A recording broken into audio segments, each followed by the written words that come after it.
میری بیوی 5 وقت کی نمازی اور تہجد گزار ہے۔ ایک دن میں سویا ہوا تھا اور اچانک میری بیوی کی کال آئی۔ وہ بہت زیادہ پریشان لگ رہی تھی اور مجھے بولا کہ فوراً گھر آ جاؤ۔ جب میں گھر گیا تو میری بیوی رو رہی تھی۔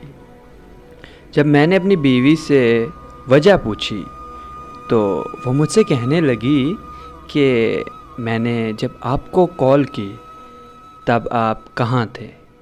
میں نے بولا کہ میں اپنے کام پر تھا اور اچانک سے میری آنکھ لگ گئی، لیکن اس نے مجھے اپنے سر کی قسم دی اور کہا کہ مجھے سچ سچ بتائیں کہ آپ کہاں تھے۔ میں نے اسے کہا کہ پہلے تم وجہ بتاؤ کہ یہ بات آخر کیوں پوچھ رہی ہو تم؟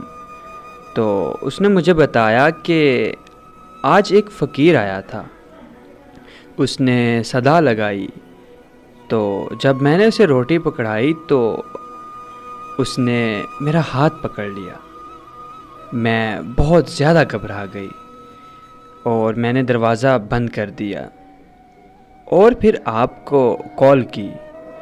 میری بیوی کی یہ بات سنتے ہی میری تو روح کانپ گئی، کیونکہ جب میری بیوی کی کال آئی تو اس وقت میں سو نہیں رہا تھا، بلکہ اس وقت میں کسی غیر محرم کے ساتھ تھا۔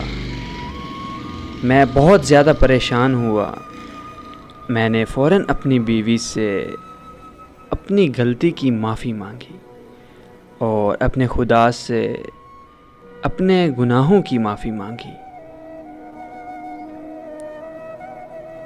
اس میں کوئی شک نہیں ہے کہ زنا ایک قرض ہے جو آپ کو اپنے رشتوں سے ہی ادا کرنا پڑتا ہے۔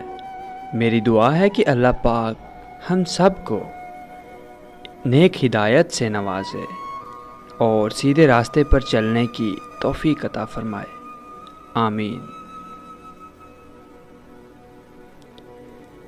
مزید ایسی ویڈیوز کے لیے ہمارے چینل کو سبسکرائب کریں۔ آپ اپنی کہانیاں مجھے انسٹاگرام پر بھیجیے۔